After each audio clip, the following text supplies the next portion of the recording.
सभी को hi hello and नमस्ते। तो आज हम क्या डिस्कस करने जा रहे हैं? आज हम डिस्कस करने जा रहे हैं स्टोमेटा के बारे में। आज इस वीडियो पे हम स्टोमेटा के ऊपर लेक्चर देंगे। Opening and closing theory, stomata होता क्या है, कहाँ प्रेजेंट होता है, ओपनिंग एंड क्लोजिंग थ्योरी, सब कुछ हम इस वीडियो में डिस्कस करेंगे। सबसे पहले बात करते हैं कि स्टोमेटा मतलब होता क्या है। मतलब स्टोमेटा क्या होता है? Stomata are the minute small pore which are present on aerial delicated organ or part of leaf। Stomata छोटे छोटे माइन्यूट पोर्स होते हैं जो एरियल पार्ट ऑफ लीव्स पे प्रेजेंट होते हैं। देखिए जो अब स्टोमेटा जो होते हैं ना वो एरियल पार्ट ऑफ लीव्स पे रहते हैं, लेकिन जो जीरोफिटिक प्लांट्स होते हैं, जीरोफिटिक कैसे प्लांट मतलब जो रेगिस्तानी एरिया में प्लांट पाए जाते हैं, उसमें क्या होता है, उसमें जो स्टोमेटा प्रेजेंट होते हैं वो बहुत ही deeper the surface of leaf पे प्रेजेंट होते हैं। स्टोमेटा की उस पोजीशन को हम क्या कहते हैं? संकिन स्टोमेटा कहते हैं। अब देखिए स्टोमेटा हमारे दिखते कैसे हैं। देखिए सबसे पहले स्टोमेटल जो अपरेटस होता है हमारा, स्टोमेटल अपरेटस होता है जो हमारा स्टोमेटल अपरेटस होता है वो दो स्पेशलाइज्ड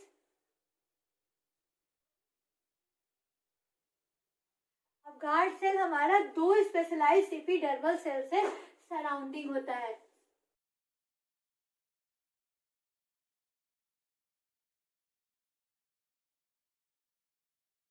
इस टाइप के दो एपिडर्मल सेल से हमारा गार्ड सेल सराउंडिंग होता है। और क्या कहते हैं, जो हमारी ये गार्ड सेल होती है वो दो स्पेशलाइज्ड सेल को हम गार्ड सेल कहते हैं।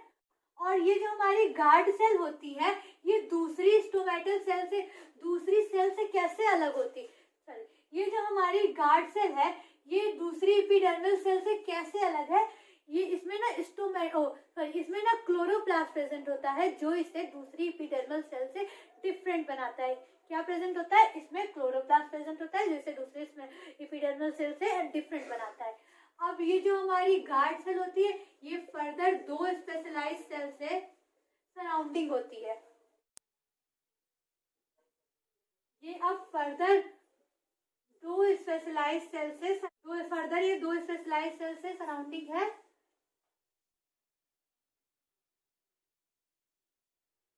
इसे हम क्या कहेंगे?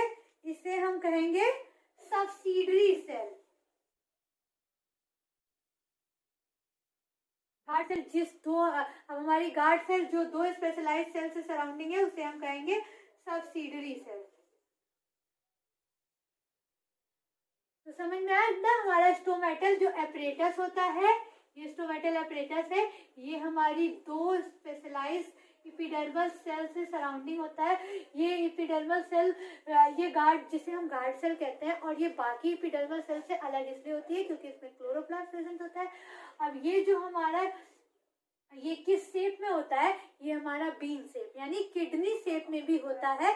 और ये जो गार्ड सेल होता है ये फर्दर दो स्पेशलाइज्ड सेल से सराउंडिंग होता है जिसे हम क्या कहते हैं? जिसे हम सब्सिडरी सेल कहते हैं। तो ये तो हो गया हमारा स्टोमेटा। अब डिस्कस करते हैं कि स्टोमेटा का मैकेनिज्म कैसे वो ओपनिंग एंड क्लोजिंग होता है। अब मैकेनिज्म की बारी आती है। अब मैकेनिज्म को डिस्कस करते हैं। देखिए सबसे पहले ना जो मैकेनिज्म होगी, देखिए अगर गार्ड सेल हमारी टर्जिट होगी, यानी गार्ड सेल अगर हमारी टर्जिट होगी तो क्या होगा? स्टोमेटा हमारा ओपन होगा। गार्ड सेल टर्जिट है, स्टोमेटा ओपन होगा। और स्टोमेटा हो रहा है इसका मतलब कंडीशन ओपन हो रहा है, तो इसका मतलब कंडीशन कैसी है? ऑस्मोटिक प्रेशर बढ़ रहा है और इंडोस्मोसिस हो रहा है। इंडोस्मोसिस मतलब पानी अंदर आ रहा है। पानी अंदर आएगा तो ऑस्मोटिक प्रेशर बढ़ेगा और स्टोमेटा कैसा हो जाएगा? ओपन हो जाएगा।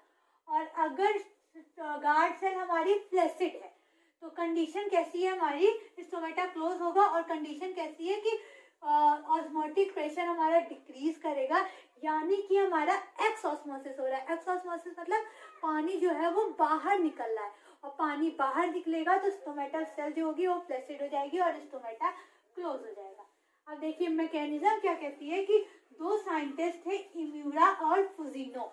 In 1995 इम्यूरा एंड फुजीनो ने 1995 में बताया कि जो हमारी गार्ड सेल होती है ना ये अपने अंदर क्या करती है? पोटेशियम होती है ढेर सारी। क्या कहते हैं, फिर कुछ टाइम बाद जो एक और साइंटिस्ट आए, लेविट, क्या ना, लेविट आए 1974 में।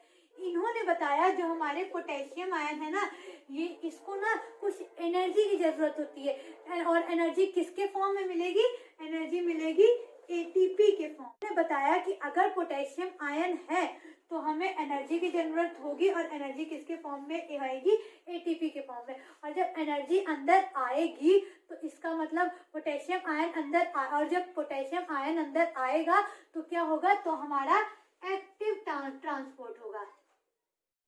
क्या होगा, हमारा एक्टिव ट्रांसपोर्ट होगा। और उसके बाद एक और साइंटिस्ट आए, उसके बाद हमारे रेसिकेई आए इन 1995, और इन दोनों ने मिलकर स्टोमेटल की थ्योरी को, इस मैकेनिज्म को और भी ज्यादा इलेबरेट किया। लेविट ने और क्या, लेविट ने और रेस्केई ने फिर स्टोमेटा की थ्योरी को और भी ज्यादा इलेबरेट किया।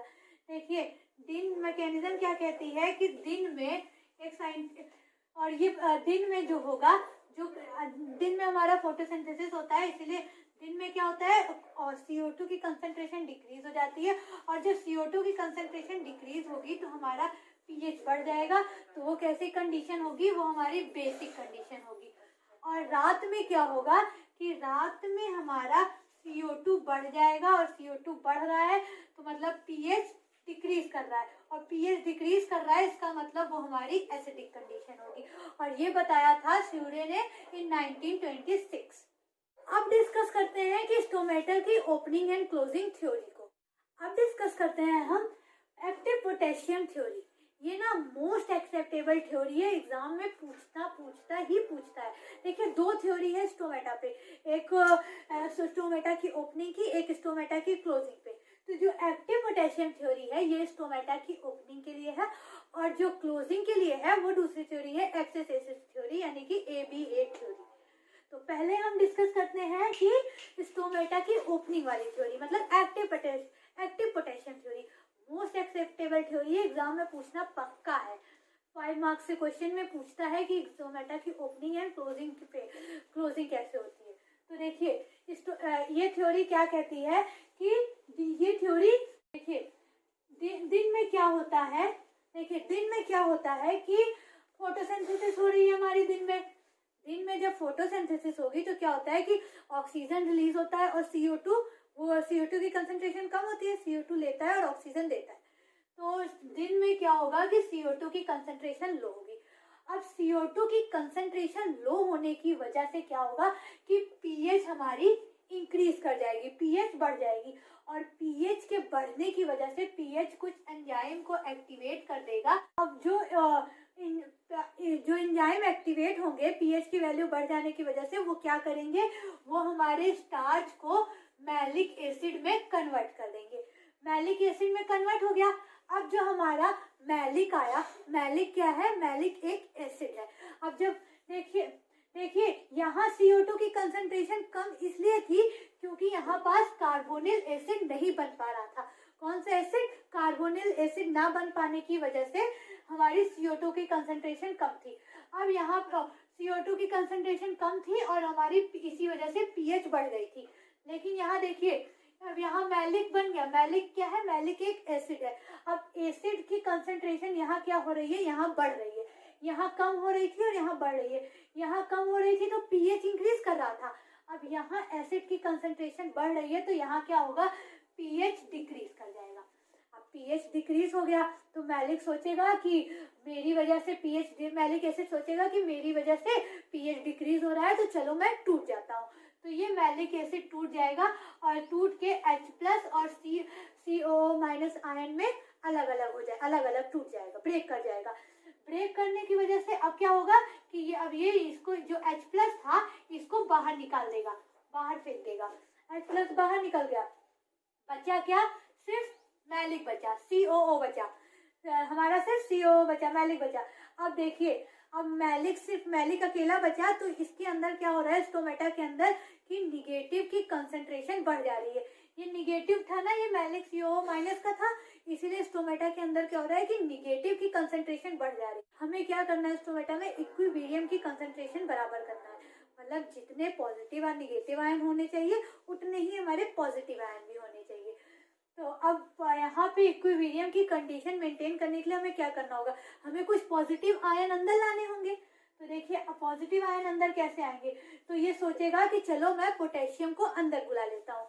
तो पोटेशियम क्या होगा, यहाँ अंदर जाएगा, लेकिन पोटेशियम जो होता है ना वो बड़ा जिद्दी टाइप्स होता है, बोलेगा कि मैं ऐसे अंदर नहीं जाऊंगा।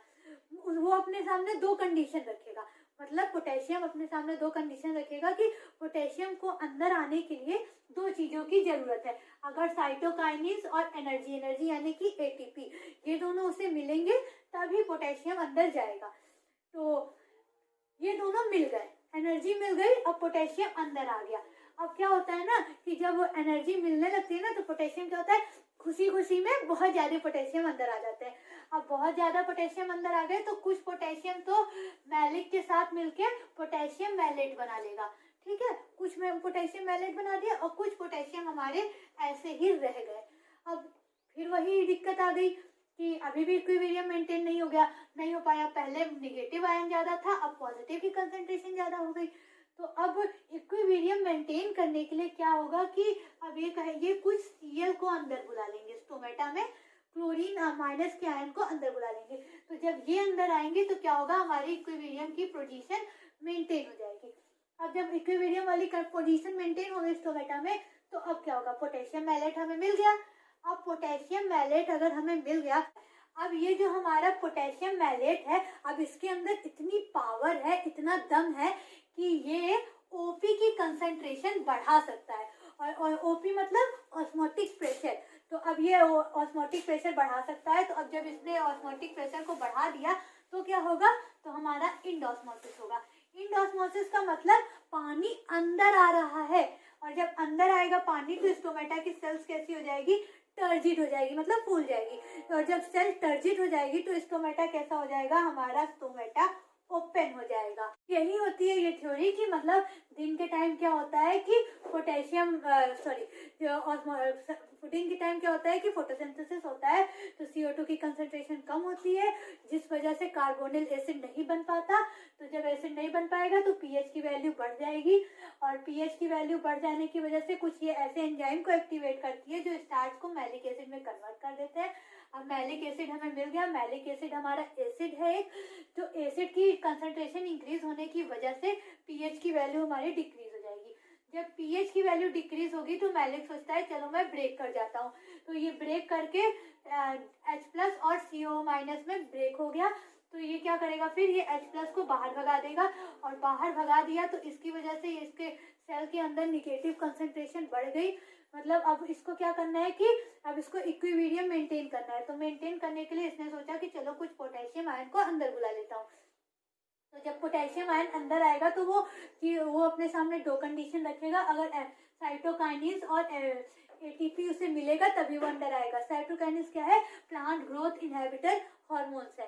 तो जब ये दोनों मिल गई तो पोटेशियम क्या है, खुशी खुशी में कुछ ज्यादा ही अंदर आ जाते हैं। एनर्जी मिलने की वजह से पोटेशियम खुशी खुशी में कुछ ज्यादा ही अंदर आ जाते हैं।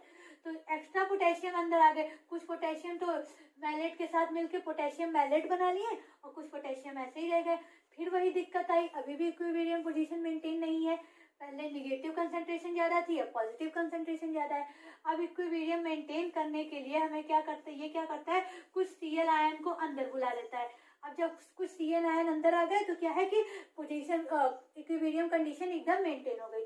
अब कंडीशन मेंटेन हो गई तो क्या होगा कि ऑस्मोटिक प्रेशर जो होगा, अब इसी पोटेशियम मैलेट हमें मिल चुका था, पोटेशियम मैलेट के पास इतनी पावर है, इतना दम है कि वो ऑस्मोटिक प्रेशर बढ़ा सकते हैं। जब ऑस्मोटिक प्रेशर बढ़ेगा तो क्या होगा, हमारा इंडोस्मोसिस होता है हमेशा ही, और जब इंडोस्मोसिस में क्या होता है, पानी अंदर आएगा। जब इंडोस्मोसिस होगा तो सेल क्या होगी, टर्जिट हो जाएगी, और सेल के टर्जिट होने की वजह से हमारा स्टोमेटा ओपन हो जाएगा। ये थी हमारी एक्टिव पोटेशियम थ्योरी, मतलब स्टोमेटा ओपन होने की थ्योरी। अब बात करते हैं स्टोमेटा क्लोजिंग की थ्योरी, यानी एब्सेसिव थ्योरी।